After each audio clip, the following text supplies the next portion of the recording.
Vous ne le trouverez pas à Jérusalem, capitale des trois grandes religions monothéistes du monde et dont le nom signifie probablement, ô ironie du sort, le fondement de la paix.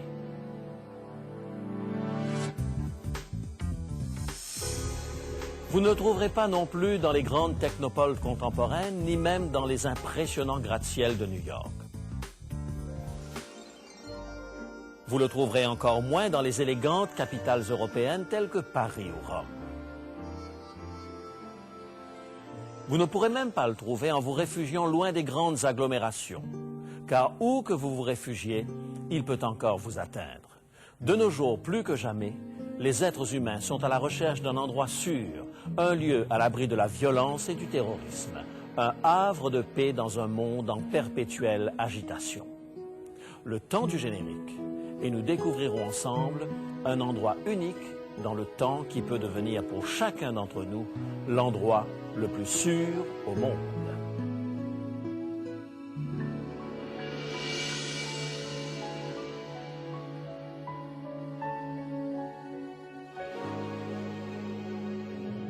Vous êtes à l'écoute de l'émission Il est écrit. Je suis José Élisée et je vous propose la solution à vos besoins les plus profonds, le Christ vivant. Notre sujet d'aujourd'hui, l'endroit le plus sûr au monde. Le monde déstabilisant du XXIe siècle a généré un profond besoin de racines.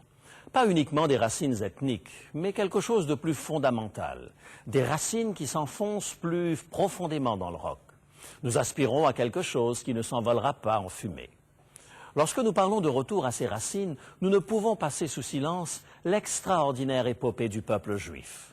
Voilà un peuple qui, depuis 3000 ans de diaspora en retour vers la terre promise, n'a pas cessé ses pérégrinations au point que le terme de juif errant soit devenu proverbial. Menacé d'extinction, privé de droits de cité et de commerce, persécuté, persécution qui atteindra son paroxysme dans le génocide nazi, vous êtes-vous demandé pourquoi ce peuple n'a pas sombré dans l'oubli, à l'instar de ces formidables empires des temps passés? Que savons-nous aujourd'hui de la Perse, de la Syrie, de Babylone, de Thèbes, d'Athènes, de Rome ou de la dynastie des Ming? Elles sont innombrables, ces civilisations dont nous apprenons l'existence grâce aux vestiges exhumés par l'archéologie moderne. Pourquoi ces peuples n'ont-ils pas traversé les siècles avec leurs traditions et leur culture? J'aimerais retracer avec vous ce qui, à mes yeux, représente le fil d'Ariane qui a conservé au peuple juif son identité à travers les siècles. Il ne s'agit pas d'un lieu ou d'un gène, mais d'un mémorial qui a soudé ce peuple à travers l'histoire. Et si la Bible nous apprenait que ce mémorial n'était pas uniquement destiné aux Juifs, mais qu'il était tout aussi structurant pour les chrétiens de notre époque? Retraçons ce monument de la Genèse à l'Apocalypse et découvrons ensemble comment ce cadeau divin peut asseoir nos racines dans l'éternité. Commençons avec la Genèse. Savez-vous que Dieu, lors de la création, donna à nos premiers parents deux institutions fondamentales? Tout d'abord le mariage. Notre Créateur lui-même procéda à l'union d'Adam et d'Ève. Il les bénit et dit, croissez, multipliez et remplissez la terre. La seconde institution, héritée du Jardin d'Éden, est écrite dans la Genèse au chapitre 2 et au verset 3. Livre de la Genèse, chapitre 2 et le verset 3.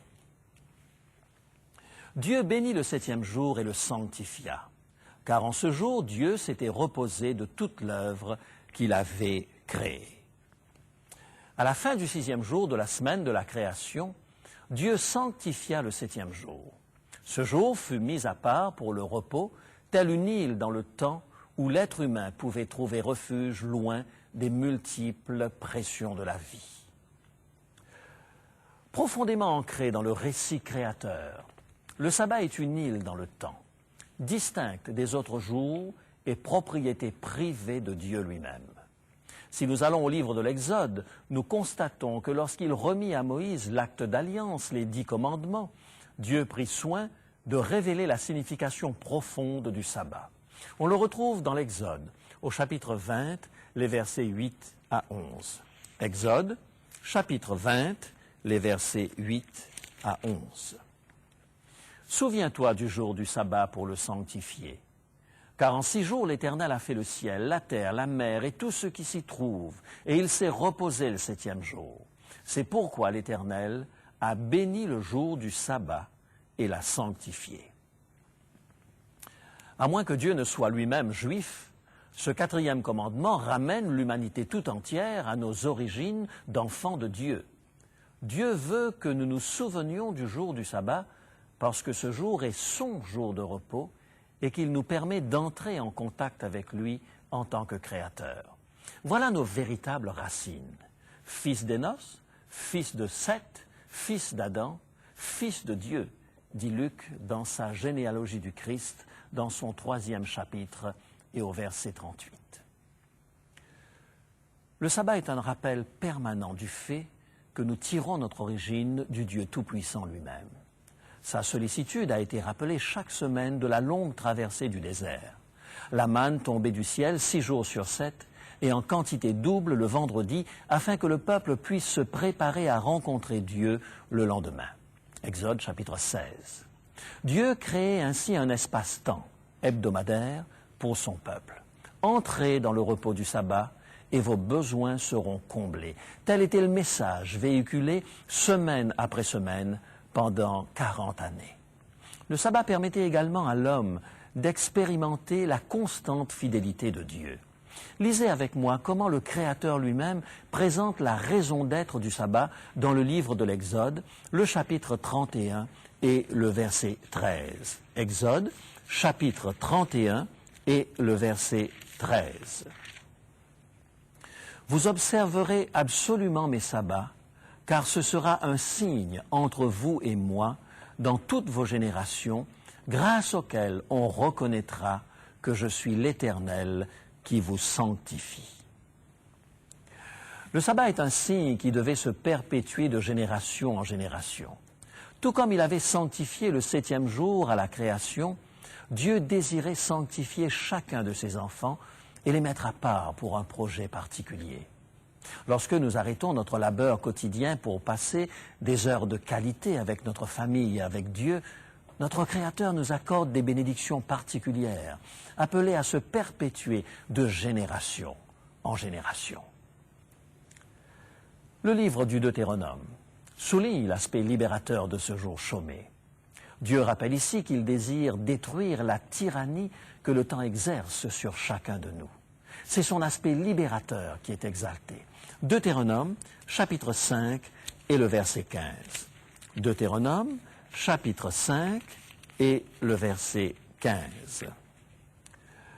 Tu te souviendras que tu as été esclave au pays d'Égypte et que l'Éternel, ton Dieu, t'en a fait sortir à main forte et à bras étendus. C'est pourquoi l'Éternel, ton Dieu, t'a commandé de célébrer le jour du sabbat. Dieu arracha son peuple de l'oppression de l'Égypte. Dieu les guida à travers le désert et les établit en terre promise. Arrêtez-vous, dit Dieu, et souvenez-vous, grâce à cet espace-temps, que je suis le grand libérateur. Après qu'Israël se soit établi en terre de Canaan, les livres des rois et des chroniques nous rapportent la grande lutte entre l'adoration du Dieu vivant et le culte des idoles propres aux nations païennes. Ils sont légion dans l'histoire des religions, ces espaces géographiques mis à part pour un usage sacré, tels les eaux du Gange pour les hindous ou la Mecque pour les musulmans. Cependant, seule la Bible présente la notion d'un espace-temps sanctifié. Attentif aux besoins des plus démunis, Dieu a rendu accessible à tous les hommes sur toute la surface de la terre et en tout temps un temps sacré pour le rencontrer. À l'époque des prophètes, Jérémie, au chapitre 17 de son livre, exhorte son peuple à revenir au sabbat. Jérémie, chapitre 17, versets 21 et 22. Jérémie, chapitre 17, les versets 21 et 22. Prenez garde à vous-même. Ne portez pas de fardeau le jour du sabbat et n'en introduisez pas dans les portes de Jérusalem. Et ne faites aucun ouvrage, mais sanctifiez le jour du sabbat comme je l'ai ordonné à vos pères. Oui, le travail incessant peut être nuisible à notre spiritualité. Dieu nous invite à ne pas laisser la fièvre du matérialisme envahir l'espace-temps réservé à la communion avec lui. Le prophète Ésaïe, de son côté, appelle son peuple à un retour vers des valeurs spirituelles. Lisons-le dans Ésaïe chapitre 58 et les versets 12 à 14. Ésaïe chapitre 58, les versets 12 à 14. Tu relèveras des fondations des générations passées. On t'appellera réparateur des brèches, celui qui restaure les sentiers, qui rend le pays habitable. Si tu retiens ton pied pendant le sabbat pour ne pas faire ce qui te plaît en mon saint jour, si tu qualifies le sabbat de délicieux, de jour saint de l'Éternel, de glorieux, je te transporterai sur les hauteurs du pays. Ils monteront sur les hauteurs du pays, dit Dieu. Quelle image de sécurité véhiculée par cette promesse dans un monde angoissé et troublé. Le sabbat devient ainsi une protection que Dieu bâtit autour de ses enfants. Au retour de l'exil, Esdras et Néhémie vont exhorter le peuple à renouveler l'alliance du sabbat avec Dieu. Néhémie fustige les notables hébreux qui s'adonnent à leurs affaires séculières en ce jour. Voici en quels termes il exprime son indignation au chapitre 13, versets 17 et 18 de son livre. Néhémie, chapitre 13, versets 17 et 18. Que signifie cette mauvaise action que vous faites en profanant le jour du sabbat? N'est-ce pas ainsi qu'ont agi vos pères? Et n'est-ce pas à cause de cela que notre Dieu a fait venir tous ces malheurs sur nous et sur cette ville? Et vous vous attirez de nouveau sa colère contre Israël en profanant le sabbat? Néhémie considère que la profanation volontaire du sabbat conduit le peuple hors de la zone de sûreté offerte par Dieu. Selon lui, Israël s'était effondré face à l'armée babylonienne parce qu'il avait cessé de lui consacrer cet espace-temps hebdomadaire.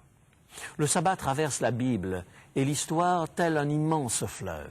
Il embrasse le thème de la création, de l'alliance et de la rédemption. Il est une invite à l'expérience de l'éternité au présent. Le Nouveau Testament va dévoiler les rapports de Jésus avec le sabbat. Ce fut sans nul doute le plus épineux des sujets de friction de Jésus avec les conducteurs du peuple d'Israël. Sa compréhension du sabbat a été très controversée.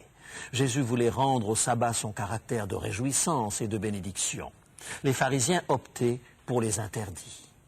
À l'indignation des pharisiens lors de la guérison d'une femme le jour du sabbat, Jésus opposa leur mansuétude envers leur cheptel. Luc, chapitre 13, et les versets 15 à 16. Luc, chapitre 13, les versets 15 à 16.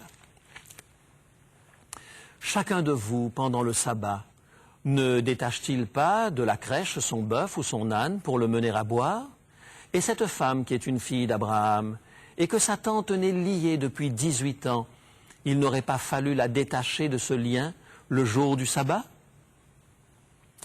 Quel genre de religion permettait de soulager la soif d'un animal, mais interdisait de soulager la souffrance humaine? Aux yeux de Jésus, le sabbat était un espace-temps où les infirmes, les démunis et les sans-abri trouvaient soulagement et repos. L'attitude de Jésus à l'égard du sabbat se résume dans ce commentaire lapidaire que l'on trouve dans l'évangile de Marc, au chapitre 2, les versets 27 et 28. Évangile de Marc, chapitre 2, versets 27 et 28.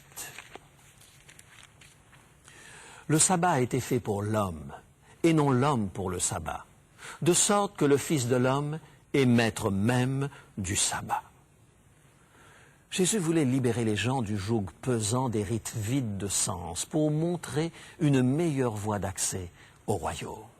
Le sabbat dans le Nouveau Testament garde son caractère d'endroit le plus sûr au monde, un lieu où nous renouvelons notre alliance avec Dieu. C'est ce qui ressort du texte d'Hébreux, chapitre 4 et le verset 4. Hébreux, chapitre 4 et le verset 4. et Dieu se reposa de toutes ses œuvres le 7e jour.